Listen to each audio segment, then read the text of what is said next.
कैसे हैं आप सब? मैं निधि धमीजा, आपकी साइंस की टीचर। तो हम यहाँ पे आपको साइंस की ऑनलाइन क्लासेस दे रहे हैं, जहाँ पे आपको वहाँ पे कैट आपको ऑफलाइन उसको सारा समझाएंगे। तो यहाँ पे हमारी पूरी टीम आप लोगों को पढ़ाने के लिए, आपकी नॉलेज को बढ़ाने के लिए बहुत अच्छे से काम कर रहे हैं। उसी तरह से आपने भी हमारे इन चैप्टर्स को अच्छे से समझना है, कैट की हेल्प लेनी है। और सबसे इम्पॉर्टेंट चीज़, जो भी चैप्टर आप समझ रहे हो, जो भी वीडियो आप देख रहे हो, उसमें जो भी आपको होमवर्क या असाइनमेंट्स दी गई हैं, आपको उनको बहुत अच्छे से करना है। कुछ नहीं समझ आता तो आप कैट की हेल्प ले सकते हो, या हमारी वीडियोस को ही बार बार आप चला के देखकर समझ सकते हो। तो फिर आज का चैप्टर शुरू करें। हेलो बच्चों,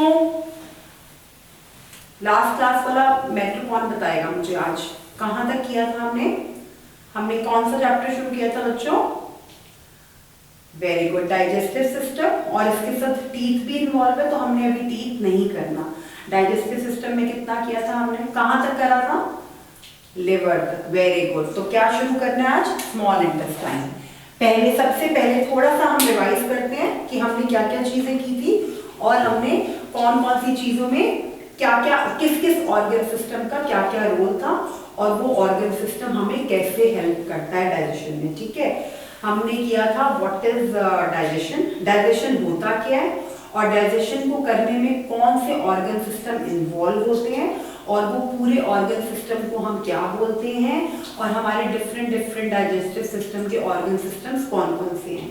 डाइजेशन क्या है? डाइजेशन कौन बताएगा? व्हेन वी ईट समथिंग, जब हम कुछ खा रहे हैं, हम खा लेते हैं तो हमें उस टाइम भूख नहीं लगती, बट हमें 1 घंटे बाद, 2 घंटे बाद, 3 घंटे बाद भूख लगती है। मतलब हमारा खाना अच्छे से डाइजेस्ट हो गया, मतलब हमारा खाना अच्छे से पच गया है। क्योंकि पहले वाला खाना डाइजेस्ट होगा तो आपको दूसरे मील के लिए भूख लगेगी, वरना लगेगी नहीं। अगर आपका डाइजेस्टिव सिस्टम ठीक नहीं है तो आपको फिर भूख ही नहीं लगती बेटा। कुछ बच्चे बोलते हैं ना, मम्मा मुझे भूख नहीं है, मेरे को नहीं खाना, मेरा मन नहीं कर रहा। मतलब आपको खाना पहले वाला डाइजेस्ट नहीं हुआ, या फिर आपको आपका डाइजेस्टिव सिस्टम ठीक से it is not working properly. ठीक है, तो अब हमने लास्ट क्लास में डाइजेशन और डाइजेस्टिव सिस्टम के बारे में पढ़ा, और आपने सबने मेरी हेल्प करी बताने में बुक की हेल्प से कि different types of digestive system कौन कौन से होते हैं, कौन कौन से हैं different types of digestive system में, कौन कौन सी ऑर्गन्स इन्वॉल्व हैं।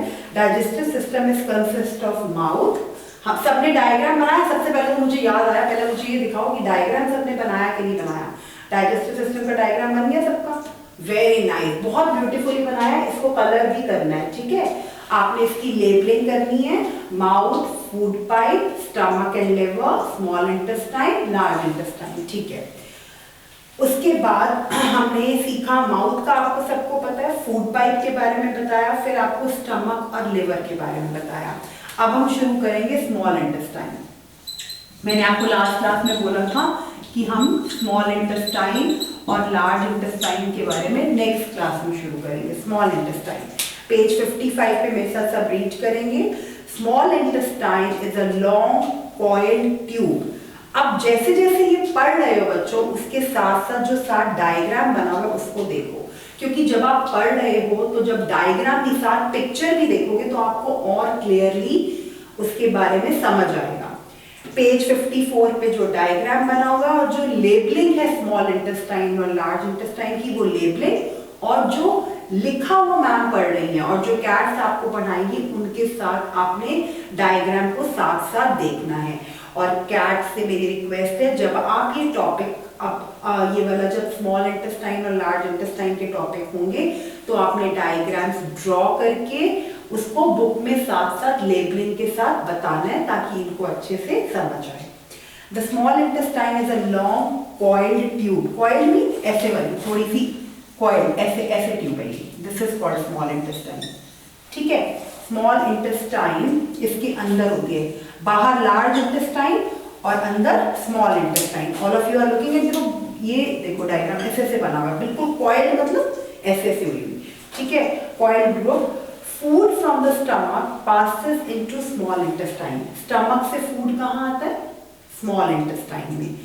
फिर here the food break down even further until it becomes small enough to pass through the walls of small intestine into blood stream. Food break down होता है, मतलब food टूटता है और स्मॉल इंटेस्टाइन के अंदर वाली वॉल्स में आ जाता है through blood stream. The blood absorbs, जो आपकी बॉडी का ब्लड होता है, जो आपकी बॉडी का खून होता है, वो एब्जॉर्ब करता है न्यूट्रिएंट्स को, उस फूड के पोषक तत्व को अपनी बॉडी में एब्जॉर्ब करता है. जितना डाइजेस्टेड फूड होता है वो ब्लड एब्जॉर्ब कर लेता है, और जो फूड आपका डाइजेस्ट नहीं हुआ होगा, undigested food, goes to large intestine. Where it goes? To large intestine. ठीक है.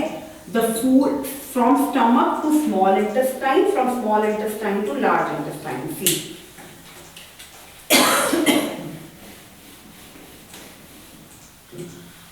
From mouth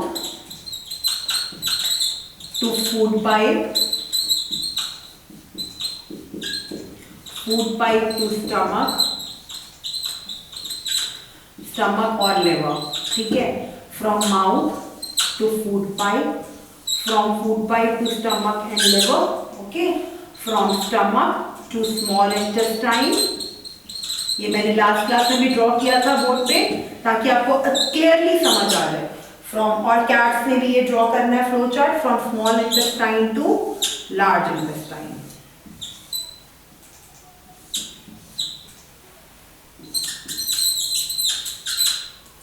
small intestine to large intestine.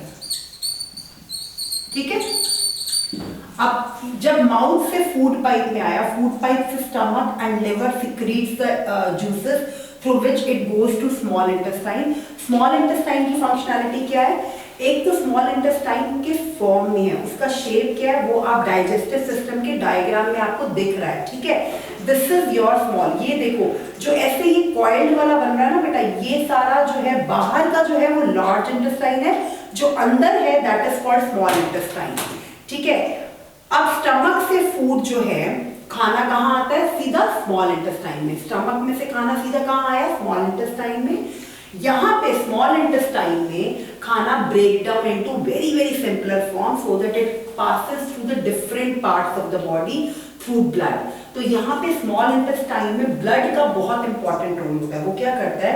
जितने भी फूड में न्यूट्रिएंट्स होते हैं, जो फूड के न्यूट्रिएंट्स बॉडी को चाहिए, जितने भी खाने में आपके पोषक तत्व हैं जो आपने लास्ट चैप्टर में पढ़े थे और आपकी बॉडी को वो चाहिए ग्रोथ के लिए, वो स्मॉल इंटेस्टाइन से ब्लड जो है वो सारा जो अच्छे न्यूट्रिएंट्स होते हैं फूड के, वो अपनी बॉडी में एब्जॉर्ब कर लेता है, अपनी बॉडी में ले लेता है और खाना डाइजेस्ट हो जाता है. जो अनडाइजेस्टेड फूड है वो कहाँ जाता है? Undigested food goes to undigested food goes to large intestine. Stomach से खाना आया स्मॉल इंटेस्टाइन में, वहां पे डाइजेस्टेड फूड के जो न्यूट्रिएंट्स हैं, it goes to different parts of the body through blood stream wherever it is required. It means food has been digested. इसका मतलब फूड डाइजेस्ट हो गया, लेकिन जो पार्ट अनडाइजेस्टेड रह गया, कुछ पार्ट अनडाइजेस्टेड भी रह गया, वो फिर से कहाँ पे आ गया? लार्ज इंटेस्टाइन में. अब लार्ज इंटेस्टाइन का क्या फंक्शन है? Food that can not be digested, जो खाना डाइजेस्ट नहीं होता, it goes into large intestine.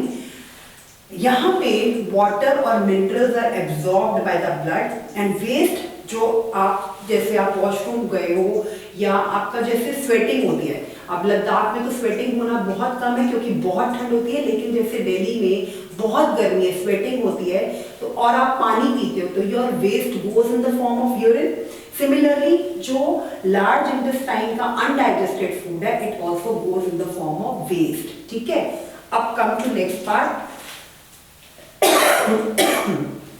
इसके बाद जब आपने सारे ऑर्गन्स पढ़ लिए अपने डाइजेस्टिव सिस्टम के, अब हमें देखना है आपका digestive system, how you are going to help your digestive system to function properly. आपका डाइजेस्टिव सिस्टम कैसे फंक्शन करेगा, आपको क्या क्या चीजें करनी पड़ेगी ताकि आपका डाइजेशन खाने का अच्छा हो और आपका डाइजेस्टिव सिस्टम अच्छे से वर्क करे. पेज नंबर 56 पे सब बच्चे आएंगे, प्लीज खोल लो पेज 56. अब इसमें जो इंपॉर्टेंट पॉइंट्स दिए हैं इनको आपने रीड करके समझना है और वो किस लिए इम्पोर्टेंट है? इनफैक्ट आप लोग बच्चों के लिए भी, बच्चों के जैसे डाइजेस्टिव सिस्टम आपका भी बहुत बार होता है फूड डाइजेस्ट नहीं होता, आप अनईजी होते हो, आपको स्टमक पेन होती है, आप मम्मा के सामने रोते हो कि मेरे को स्टमक में पेन हो रहा है, इट मीन्स आपका फूड अच्छे से डाइजेस्ट नहीं हुआ, आपका डाइजेस्टिव सिस्टम अच्छे से वर्क नहीं कर रहा। तो आपको क्या क्या चीजें करनी है अपने डाइजेस्टिव सिस्टम को अच्छे से फंक्शन करवाने के लिए, या आपका डाइजेस्टिव सिस्टम अच्छे से वर्क करे और आपका फूड इजीली डाइजेस्ट हो और आपको दूसरे मील के भूख लगे और नो स्टमक पेन। ठीक है, तो उसके लिए क्या करना है? That your digestive system work very hard to provide the necessary nutrients that your body needs from the food you eat. आपको जरूर अपनी कुछ ऐसे स्टेप्स लेने हैं या अपनी बॉडी के लिए, या डेली आपको ऐसी हैबिट्स अपने में वो आपको हैबिट्स अपनी ऐसी डालनी है ताकि आप अपने डाइजेस्टिव सिस्टम को वर्क करने के लिए प्रॉपरली हेल्प करो। क्या क्या करना पड़ेगा आपको? Drink lot of water, it helps to remove waste products from your body. सबसे पहला इंपॉर्टेंट काम, आपने जितना पानी पी सकते हो, अभी मैंने लास्ट चैप्टर में आपको कहा था कि जो भी लिविंग ऑर्गेनिज्म है, ह्यूमन बींग्स खास करके, उनको कितना पानी चाहिए दिन के लिए? 2 or 3 liters of water every day. Everyone, whether आप जैसे बच्चे हो, अडल्ट हो, यंग हो, कोई भी हो, 2 or 3 liters of water। ठीक है, तो आपने ये ध्यान रखना है, चाहे आप वहां ठंडी जगह पे रह रहे हो, आप चाहे वार्म करके के ऊपर पियो पानी, लेकिन you have to drink water daily 2 to 3 liters रोज। ठीक है, और ताकि क्यों पानी पियोगे तो पानी जितना पियोगे उतना वेस्ट आपकी बॉडी से निकलेगा, और जितना वेस्ट आपकी बॉडी से निकलेगा उतना डाइजेस्टिव सिस्टम आपका फंक्शन प्रॉपरली करेगा। Eat balance diet that includes fibre rich food. अच्छा, लास्ट चैप्टर में हमने बैलेंस डाइट के बारे में पढ़ा था। The diet which includes every nutrient, जितने भी न्यूट्रिएंट फूड में होते हैं उसको it contains in equal amount. ठीक है, तो ईट बैलेंस डाइट, आपको बैलेंस डाइट खानी है that includes fibre rich food, मतलब आपके खाने में रफेज, वाटर और न्यूट्रिएंट्स सब इक्वली होने चाहिए। The presence of fibre makes it easier for your body to pass out the waste. Take small portion of meal at regular intervals. Do not overeat. थोड़े थोड़े गैप में थोड़ा थोड़ा खाना खाओ। ये नहीं कि अब एकदम से भूख लगी तो पिज्जा भी खा लिया, बर्गर भी खा लिया, चाउमीन भी। No, don't overeat. थोड़े थोड़े इंटरवल्स में थोड़ा थोड़ा खाना, and rich food, rich nutrient food, मतलब वो खाना आप अपनी मम्मा के साथ वंस इन अ वीक और 15 डेज में एक बार, एक डे फिक्स कर लो जिस दिन आपको जंक फूड करना है। Otherwise, every nutrient should be present in your food, and that food should be eaten in equal intervals. Proper intervals में ही आपको खाना खाना है और proper खाना है। ठीक है, और क्या करना है आपको? Wash your hands, ये तो सबको पता है। Before and after your meal, जब खाना खाओ उससे पहले और उसके बाद आपने अपने hands properly wash करने हैं ताकि कोई भी germs आपके hands में नहीं आए। ये बहुत ज्यादा इंपॉर्टेंट है बेटा। ये जब हमने ऑर्गन, डाइजेस्टिव सिस्टम का फर्स्ट ऑर्गन किया था, that is mouth. From mouth to food pipe, and through food pipe to stomach and liver, and then to small intestine, and then to large intestine. उसमें मैंने आपको बताया था कि आपको फूड च्यू बहुत अच्छे से करना है। आपको च्यूइंग ऑफ फूड बहुत अच्छे से करनी है, क्योंकि जितना अच्छे से च्यू करोगे उतना फूड ब्रेक होगा, जितना फूड ब्रेक होगा उतना वो डाइजेस्ट इजीली होगा, जिसकी वजह से आपका डाइजेस्टिव सिस्टम प्रॉपरली फंक्शन करेगा। Chew your food properly. Chewing helps in breaking down food into simpler, smaller contains some chemical substances. These help in the digestion and absorption of food. In fact, digestion of carbohydrates begins in the mouth itself. जितने भी carbohydrates जो nutrients होते हैं उनकी digestion mouth से ही start होती है। That is why you find the taste of foods like bread, rice change after you start chewing. They start tasting sweet. कितने खाने ऐसे होते हैं जिनका टेस्ट आपको प्रॉपरली च्यू करने के बाद ही पता चलता है। विदाउट च्यूइंग आपको, जब तक आप च्यू नहीं करोगे खाने को तब तक उसका प्रॉपर टेस्ट नहीं आता, ठीक है। तो आपको खाने को च्यू करना इज वेरी वेरी इंपॉर्टेंट। उसके बाद when the food is not chewed well, it is not properly broken down into smaller pieces and incomplete digestion take place। जब तक when you don't chew your food properly, जब तक खाने को अच्छे से च्यू नहीं करोगे तब तक आपका खाना ठीक से डाइजेस्ट नहीं होगा, और जब डाइजेस्ट नहीं होगा तो आपका digestive system will not work properly. अच्छा, उसके बाद due to this the nutrients are not properly digested and absorbed in the body, ठीक है। तो अब आपने क्या सीखा, अभी तक आपने क्या सीखा मेरे बच्चों? आपने सीखा कि डाइजेशन क्या है, डाइजेस्टिव सिस्टम क्या है, different parts of digestive system कौन कौन से हैं, पार्ट्स नहीं, organs which are involved in your digestive system. आपने डायग्राम देख देख के उसकी explanation, it's a request every child, जो हर एक बच्चा है उसको अच्छे से रीड करके साथ डायग्राम को ड्रॉ करना है, ठीक है, ताकि जब आप ड्रॉ करो और रीड करो तो दोनों चीजों में आपको फिर अच्छा लगे और आपको समझ आए, ठीक है। उसके बाद हमने करना है एक इससे रिलेटेड फिलअप्स। क्या है वो फिलअप्स?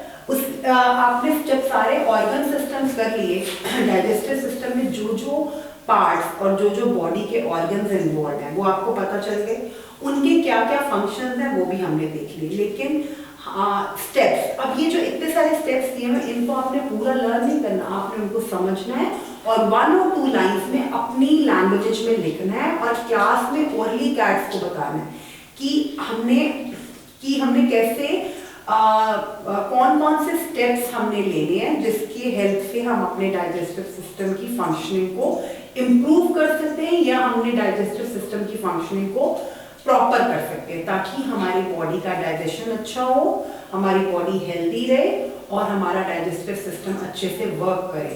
तो इसके जो पॉइंट्स आपके बुक के पेज नंबर 56 पे दिए हुए हैं, जो मैंने अभी आपको एक्सप्लेन किए हैं, वो आपने सिर्फ सिंपल रीड करके क्लास में कैट्स के सामने डिस्कस करने हैं, सब में एटलीस्ट 3 to 4 पॉइंट सब करेंगे, ठीक है।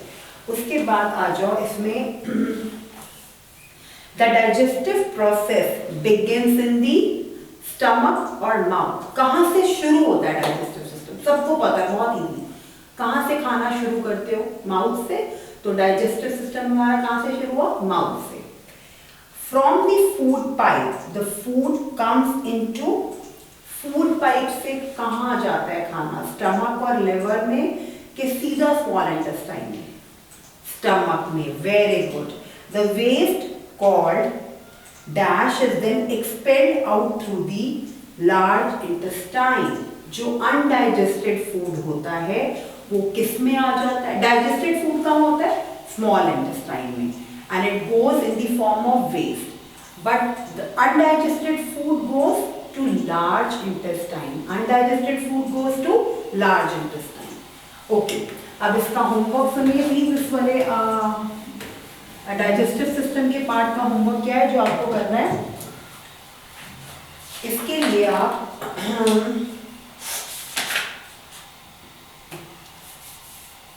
First of all question 1, draw a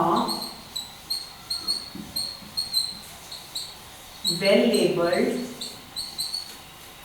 diagram,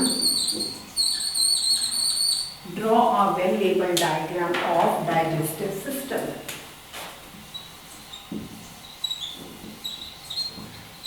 ये मैंने आपको चैप्टर की स्टार्टिंग में जब एक्सप्लेनेशन शुरू की थी तभी मैंने आपको कहा था कि आपको डाइजेस्टिव सिस्टम का डायग्राम लेबलिंग के साथ, लेबलिंग का क्या मतलब होता है बच्चों? डाइजेस्टिव सिस्टम का डायग्राम बनाओ। आप क्या करोगे, आपको इजी फॉर्म बताती हूँ। ये जो आपका डायग्राम पेज 54 पे आइए प्लीज। पेज 54 पे आपका ये डायग्राम बना हुआ है। All of you can see this diagram, ये वाला पेज 54 पे जो डायग्राम है, इसमें ये ह्यूमन बॉडी बनाने की जरूरत नहीं है। आप यहाँ माउथ से शुरू करो और ये बनाओ, ये पूरा डाइजेस्टिव सिस्टम। बीच में रेड वाला दिख रहा है, माउथ बनाओ छोटा सा ऐसे करके, माउथ बना के then you can show this food pipe and then you can show the liver and stomach। यहाँ से आप फूड स्मॉल इंटेस्टाइन और लार्ज इंटेस्टाइन मैम ने कुछ बिल्कुल भी अच्छा नहीं बनाया, मैम की ड्राइंग अच्छी नहीं है। आप बच्चों ने ड्राइंग बहुत अच्छी करनी है। आपके लिए इजी वे आउट ये बता रही हूँ कि ये जो डायग्राम है ये आपने साइंस की नोटबुक्स में कैसे बनाना है। आपने ह्यूमन फिगर नहीं बनाना है, don't make the face and human figure. आप यहाँ से थोड़ा सा माउथ दिखा दो, ये फूड पाइप दिखाओ, फूड पाइप के बाद लिवर दिखाओ, ये स्टमक दिखाओ यहाँ से, और स्मॉल और लार्ज इंटेस्टाइन दिखा दो, बस। That will cover your diagram of digestive system. ठीक है, ये हो गया।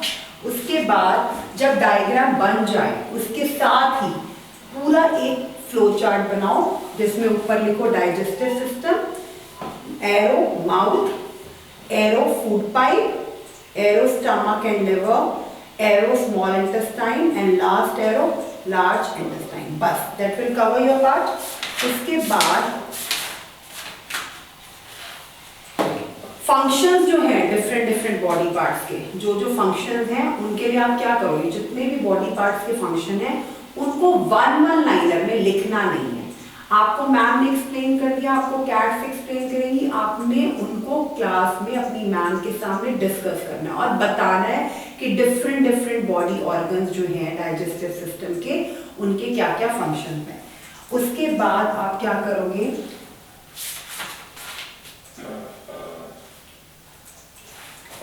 यूज टर्म एक मॉडल ऑफ डाइजेस्टिव। अच्छा, एक कार्डबोर्ड लोगे, ठीक है, उस कार्डबोर्ड पे आप क्ले की हेल्प से, क्ले पता है सबको, कलर्ड क्ले भी आती है और कलर ग्रे कलर भी होता है, उस कलर्ड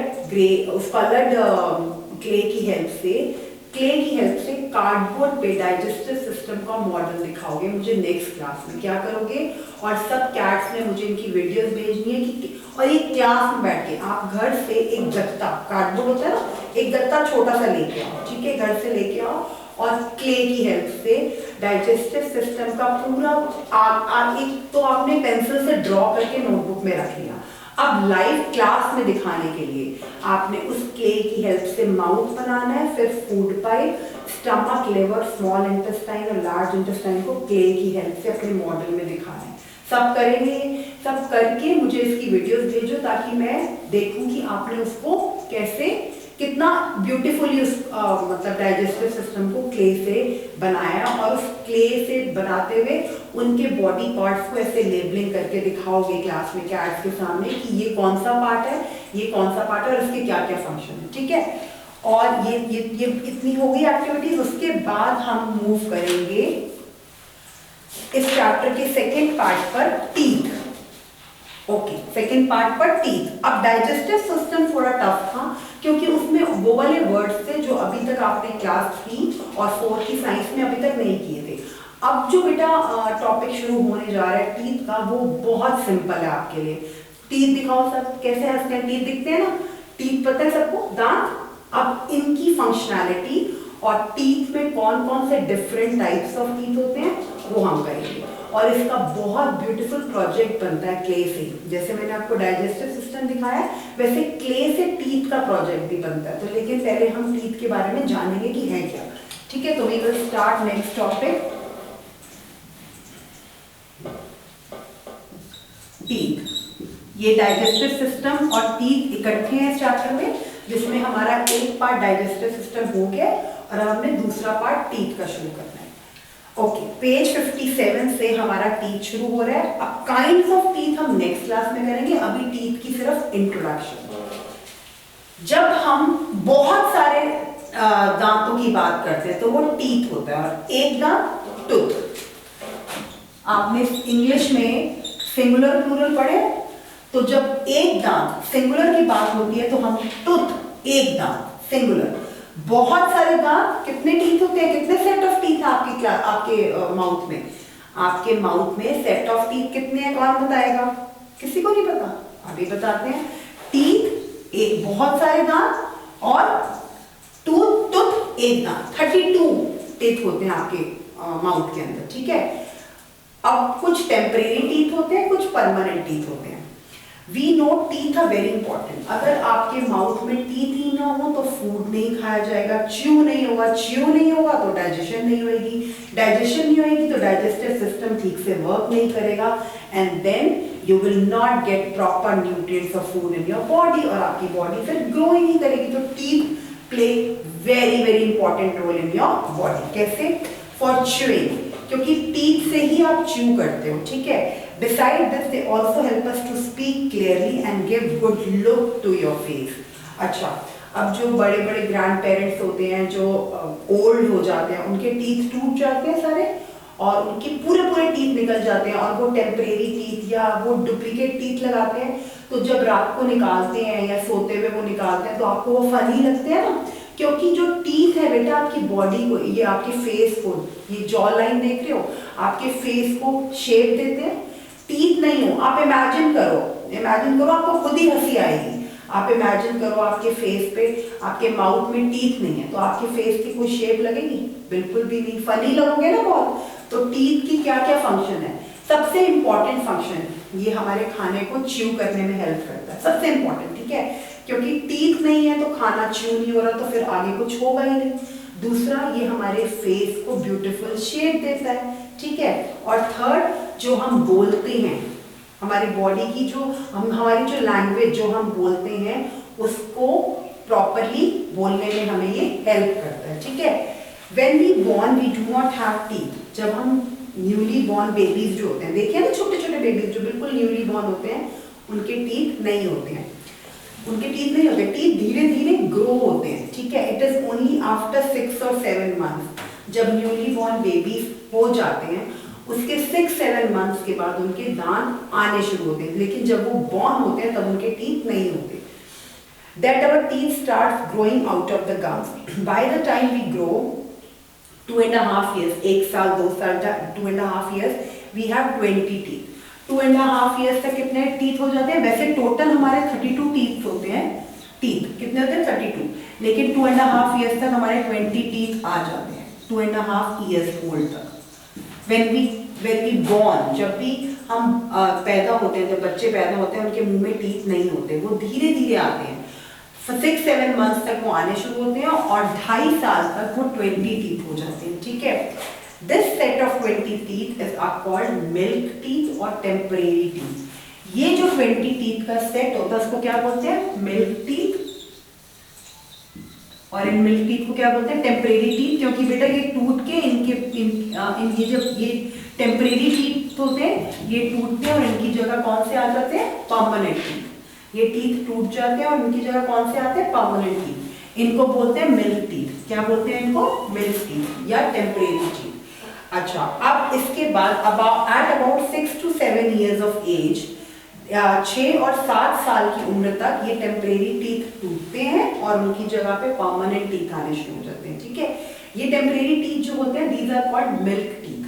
ये टूट के फिर उसके बाद इनके परमानेंट टीथ आते हैं। अब काइंड्स ऑफ टीथ हैं, इंसिजर्स, कैनाइन्स, प्रीमोलर, मोलर, वो हम नेक्स्ट क्लास में करेंगे। अभी आपने आज इस क्लास के बाद सिर्फ teeth, difference between teeth and tooth और कितने टीथ होते हैं एक अडल्ट बॉडी में, कौन से साल तक 20 टीथ आते हैं और उन 20 टीथ को क्या बोलते हैं? टेम्परेरी टीथ और मिल्क टीथ। और वो उसके बाद कौन से ईयर ऑफ एज तक परमानेंट टीथ आना शुरू होते हैं। बस इतना आप पढ़ के रखोगे। बाकी जो आपने स्ट्रक्चर ऑफ टूथ का मॉडल बनाना है और काइंड्स ऑफ टीथ हम नेक्स्ट क्लास में करेंगे, ठीक है बेटा। Bye for now, bye.